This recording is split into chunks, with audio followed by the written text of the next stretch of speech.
Hello. Talking hydrogen Hello. embrittlement using a short Hello. fatigue crack behavior of metals. Please. Hello. Yeah, thank you, Chairman.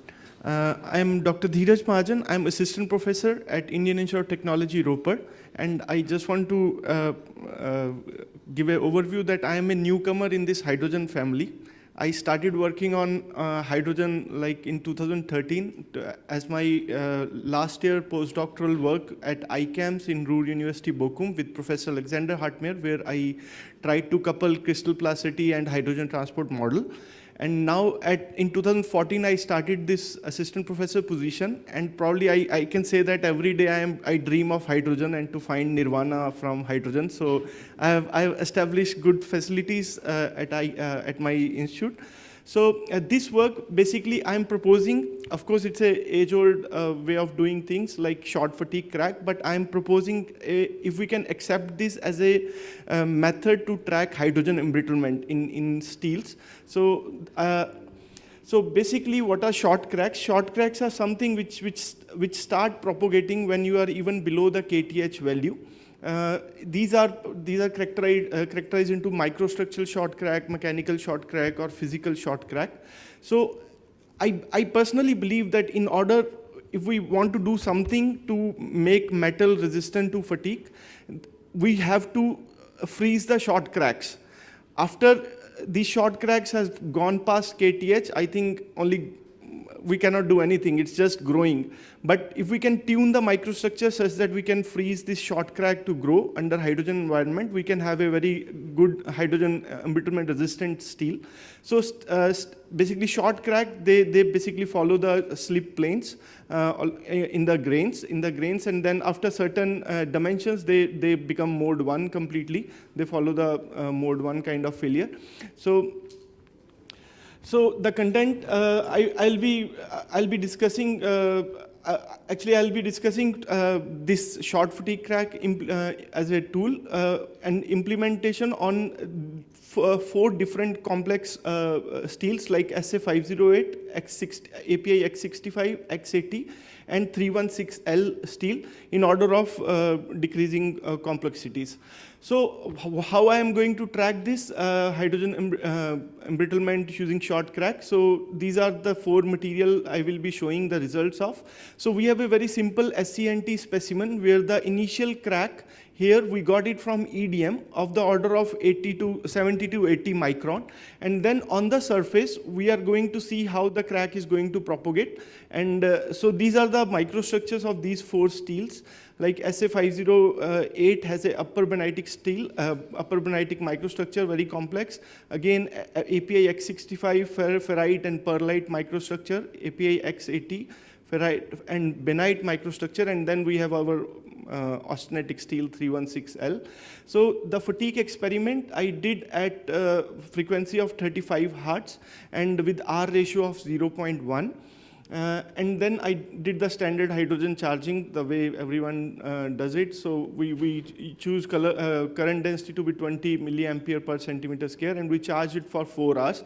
We believe that it has induced a lot of hydrogen into the metal because we still don't have the experiment facility to measure how much hydrogen has gone into it, but I believe it is doing something crazy. So. Okay, so this is my experimental framework. Actually, this project we submitted to the Nuclear Agency in India to get a really good microscope which we can fit on the fatigue machine. But that project got rejected, so we found a cheap way. We found a digital microscope which we fitted over the our fatigue machine. And then this is my sample, that SCNT sample, and this I think $1,000 camera is now helping us to track this short crack. So this is my initial notch. This is my loading direction. This is my initial notch, and the notch is around 80 micron in the beginning. And this is the crack from the notch that has started emerging out. And with increasing number of cycle, I can now track the crack length, how it is progressing. So with this simple experimental framework, I want to study all these 4 materials. So with respect to tensile properties, these are the numbers, like yield strength without uncharging is 523 for SA508. It increases a bit after charging, and then the upper tensile strength decreases. Here it is 663. So likewise, I can have the hydrogen embrittlement index for all those things. So it basically affects the tensile properties for all those steels, this hydrogen. So first, I will start with the case. I will explain the case for SA508, for which this is the microstructure. It's really complex. So this microstructure has prior austenite grain boundaries, a lot of them. And then we have rod type carbides. We have fine carbides within the grain. These rod type carbides are sometimes sitting on the grain boundaries. And this is our martensite austenitic island. So the grain size of this SA508 is around 20 micron. So these are the results. So without hydrogen, my crack is propagating in this fashion. The crack length is propagating, and with hydrogen, the crack is propagating really fast. So now we actually track the crack length every 200 steps and see where it was stopping. So actually, we first measure the crack length from these simple optical microscope, digital microscope, and then for each point where the crack stopped, we took that crack, the sample under scanning electron microscope to map down where the crack was stopping. What feature was there with. So this result, these fluctuations you can see, this is for non-hydrogen charged specimen. The fluctuations or you see a decrease in the crack growth rate, they kind of match with the grain size, like the grain boundaries are playing a big role in hindering the crack propagation. Whereas in case of hydrogen, there is no much fluctuation in this dA by dN curves, which probably tells that something interesting is happening, that grain boundaries are not even are effective in controlling the crack propagation. So I will now see this in more detail. So this is the area where I want to zoom and kind of correlate where the crack stopped in case of uncharged hydrogen sample and with the charged hydrogen sample. So this is the case where I have an uncharged sample on this. So this is the crack that initiated, and then these positions I can map. This was prior austenite grain boundaries.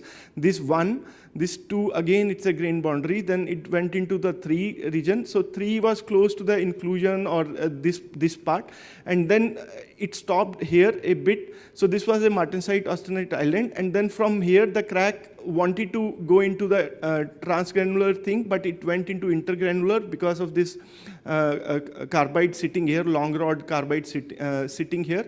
So now let's see what is going on when you have a hydrogen charged specimen. So this is the case for hydrogen charged specimen. We have again the crack that started from the notch. We saw there were various prior austenite grain boundaries on the way, but it never created any problem to the crack. The first hindrance that it saw is at this point where the grain, it wanted to go into transgranular way, but it then diverted into the intergranular crack type. So this is the first hindrance that my crack saw. So the grain boundaries are not playing any role in this case, I believe. And let's go to the other results, like for X65 and X80. So this blue is for X80 without hydrogen, and then this black is for X80 without hydrogen, the crack length versus number of cycle. If we see after hydrogen charging, the crack growth, the crack length is extending very fast. The rates are looking quite fast here. So again, we can do the same thing, like we can do the dA by dN curve with crack length, and then we see many hindrance for the crack when you don't have hydrogen. But with hydrogen, the hindrance for the crack has decreased quite a bit. So this hindrance basically tells where the crack stopped, what microstructural feature the crack has stopped. Let's look at this. So this is and actually in these things now it becomes very nasty stuff because our grain size is around 5 micron in X80. So with our digital microscope, we can only measure the length, but within the SEM also, it is creating us problem to correlate things because of the grain size that is quite small. We are still working on it. So this is our uncharged specimen, lot of fluctuations, these red lines, if you can see. Here, we are still working on these results. And then for the case of hydrogen charge, we don't see any drop here, like the first here, and then second here, the red line somewhere. So we are still investigating what features are there in this microstructure X80. So, yeah, so this is a detailed info for the hydrogen charge X80. This is the features where the hydrogen, the crack kind of deaccelerated. Yeah. So, and this is the case when we did 316L. For 316L, this is my crack length without crack length propagating with number of cycles for non-hydrogen charge, and this is for hydrogen charge specimen. So in this case, what I feel, so the fluctuations you see is almost similar for hydrogen charge and uncharged specimen. And this is the digital microscope pictures, like this is for uncharged hydrogen specimen, where you see a lot of slip activity going on within the system, which is, and the crack is kind of little opened up. But in this case, this is hydrogen charged specimen. The crack is kind of little sharp, I will say. And then no slip activity is going around the crack here in this particular case. So we kind of we are correlating it with the microstructure. I believe the grain boundaries from these results are playing the same role, but within the grain, the crack is propagating very fast for the hydrogen charge. But the grain boundaries are kind of playing a similar role in 316L for both hydrogen charge and uncharged specimen. Yeah, so we are now correlating with the EBSD-based for this complex microstructure. We are also working on modeling these things using this Navarro and Royce model. So with this, I will stop with this conclusion. And we presented this the experimental framework to investigate the effect of hydrogen on various steels. So I think the hydrogen is found to accelerate the crack, short fatigue crack in all type of investigated steel. And then for SA508, hindrance to the crack propagation offered by prior austenite grain boundaries found to be diminished. And again, for X65 and X80, we see similar results. So with that, I would like to have a discussion. Thank you. Thank you very much. Okay, now open discussion. Question. These cracks are propagating below the threshold. Yes, yes.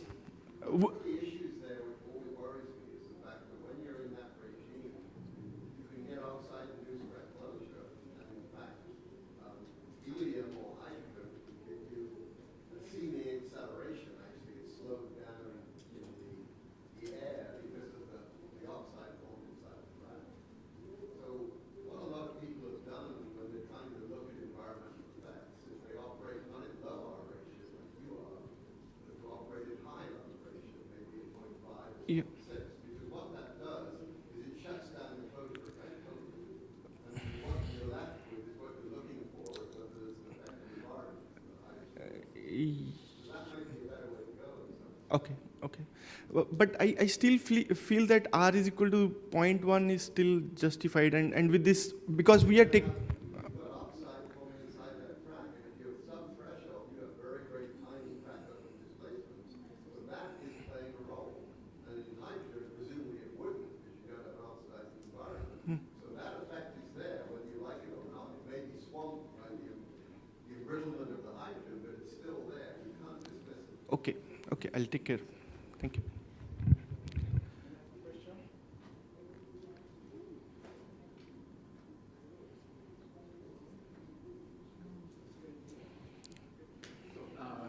I have one question.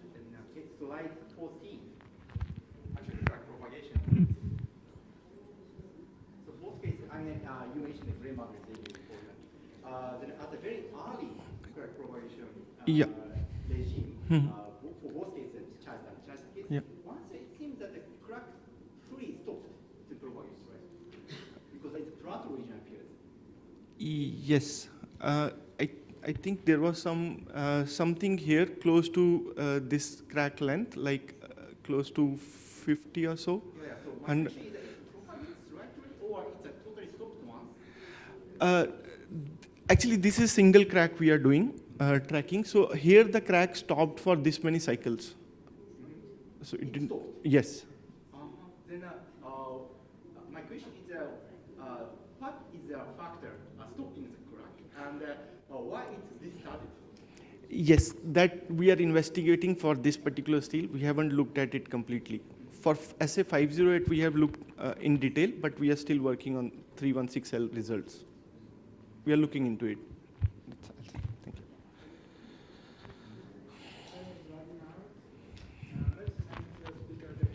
Thank you.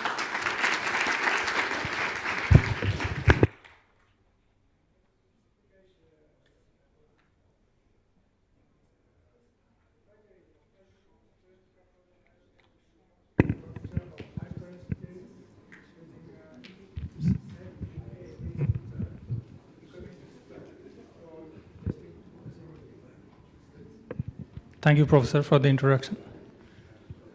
Good afternoon, everyone. I am Tuhin Das, and today I'm going to talk on stress-coupled hydrogen diffusion and fracture of high-strength steels based on incremental step load testing methodology using finite element analysis. So to begin with my presentation, I'll briefly go through the types of hydrogen embrittlement based on the incoming sources of hydrogen. So the first one is the internal hydrogen embrittlement, where the sources of hydrogen are from steel making, electroplating, as well as acid pickling, etc.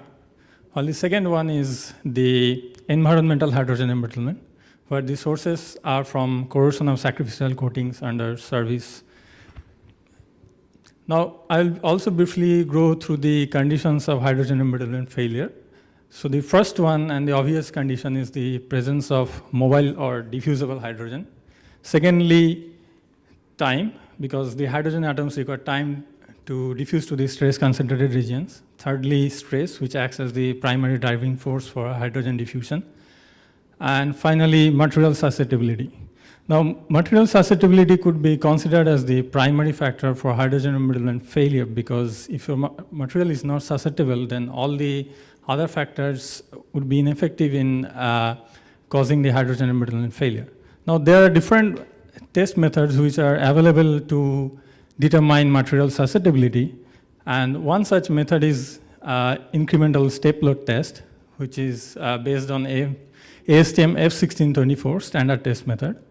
Now, the main properties or the features of this test method includes that it is a 4-point bend test, and it could be conducted both in air and environmental conditions. The environmental test could be conducted by applying different cathodic potentials and using 3.5% NaCl as the solution with the help of a potentiostat.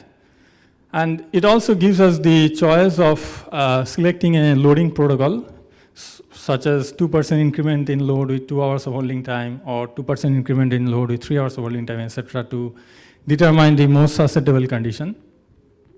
Now, the outcome of the test looks like this, where the red curve shows the load which we get after testing the material in presence of hydrogen, and this curve, the L1 load, we obtain by testing the material under fast fracture condition, which is actually the strength of the pristine material.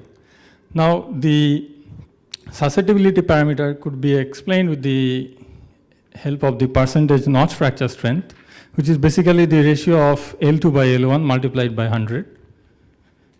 So therefore, if we look into the ISL test in summary, we can list some of the following advantages, such as it provides a quantitative measurement of the hydrogen embrittlement susceptibility of materials. Secondly, it helps to determine the IHE and EHE susceptibility. And thirdly, it also takes into contribution of the various microstructural parameters like inclusions, precipitates, etc., while producing a threshold value. But the major disadvantage could be the time. So it's a very time-consuming process.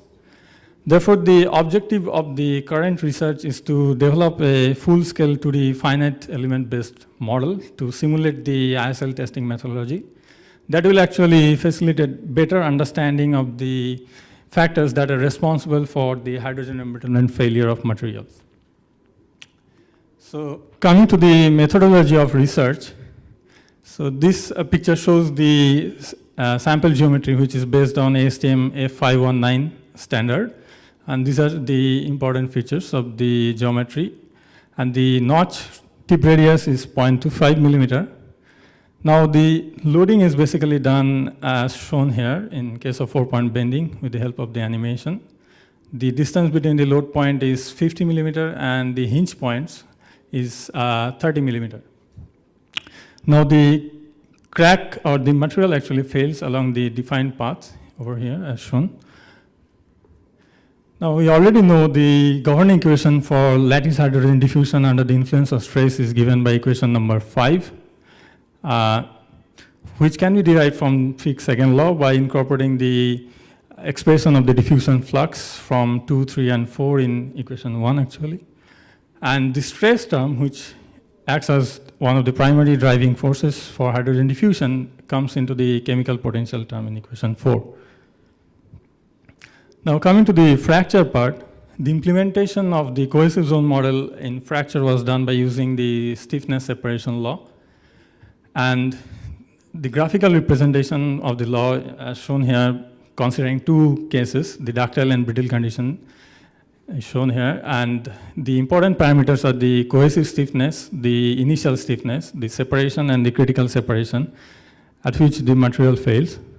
And the mathematical representation is given here with the help of equation number 6, where we can see that the cohesive stiffness is actually a function of the separation parameter. Now for ductile failure, we'll have delta 1 and delta 2 as 1% and 75% of the critical separation. While in case of brittle failure, delta 1 and delta 2 is essentially the same, which is 1% of the critical separation value. Now fracture along the cohesive boundary occurs based on this equation, where the Fx is the force along the x direction and Fy is the force along the y direction, the normal direction. And it is given by as the product of the cohesive stiffness multiplied by the respective separations, the normal and the tangential. And we applied the separation with the help of this equation number 8, which is actually a mixed mode of separation. Now coming to the implementation of the influence of hydrogen in the cohesive zone model, we took the inspiration from the full threshold curves that are obtained from testing different high strength steels at different conditions.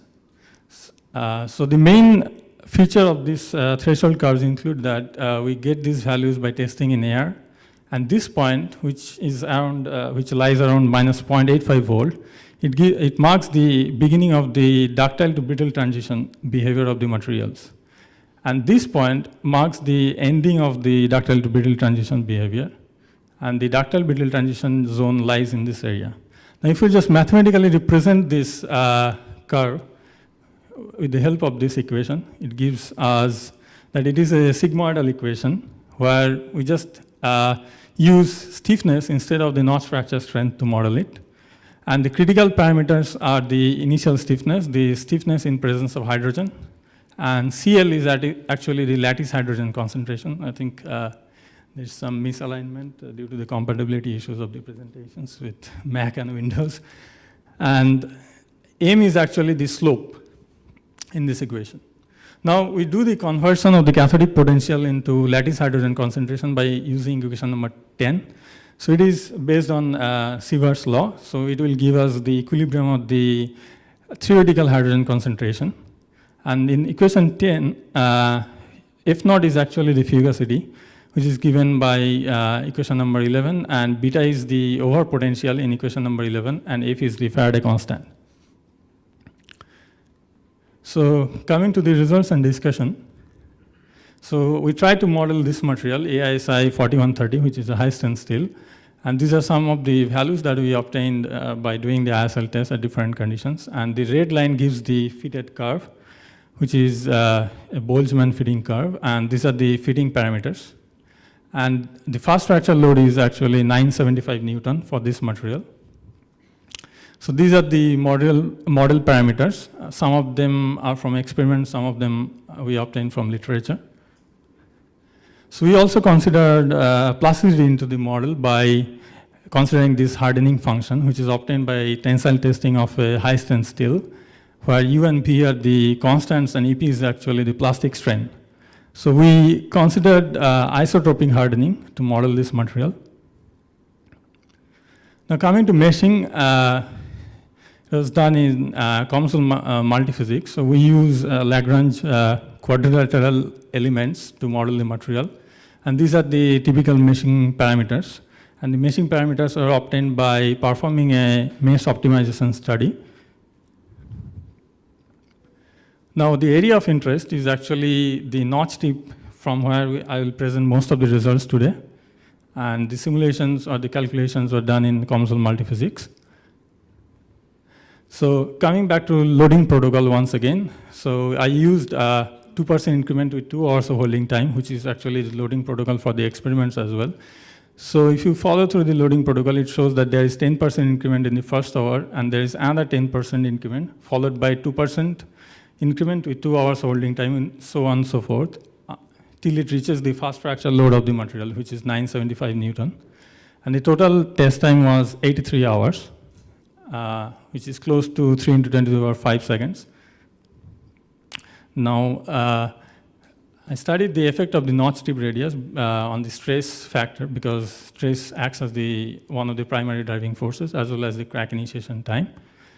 So this plot gives us the hydrostatic stress versus time at 3 different notch tip radius. At 0.25, in absence of hydrogen, there was no failure, while when you reduce the notch tip radius to 0.1 millimeter, the crack initiation occurs early, and we can see that the hydrostatic stress gets doubled.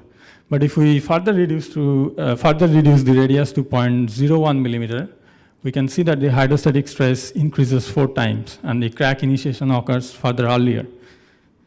So this was a general observation from this model, which shows that the geometry has an important influence on the hydrostatic stress and the crack initiation time as well.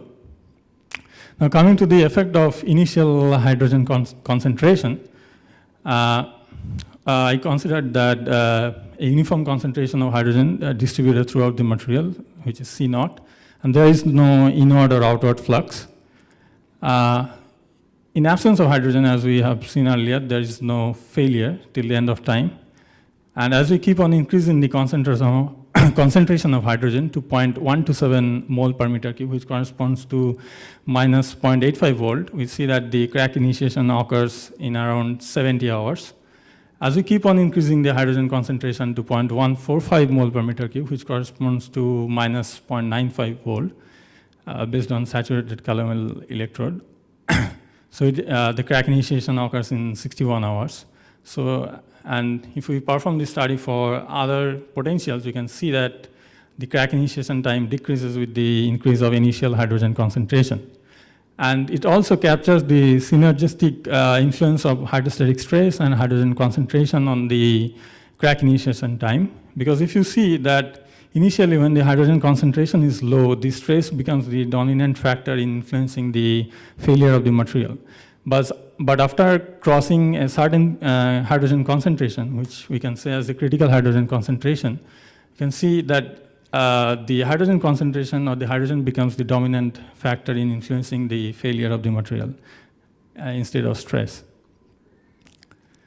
And if we just try to compare the values that are obtained from model and experiments, we can see that there is a good correlation between the model and the experiments.